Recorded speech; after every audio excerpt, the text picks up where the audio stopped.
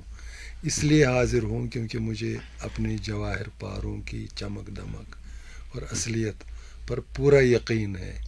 اور ماشاء اللہ آپ جتنے بھی حضرات ہیں، سید رضا، آزاد صاحب، رفیق راز، رخسانہ، مجید مزمر صاحب اور نذیر ملک صاحب، میرے بہت ہی چہیتے، پیارے اور محترم شاگرد ہیں، جن کو دیکھ کر میں واقعتاً فخر محسوس کرتا ہوں. بہرحال آپ نے تو ہمیں بالکل ہمارا دل باغ باغ کر دیا.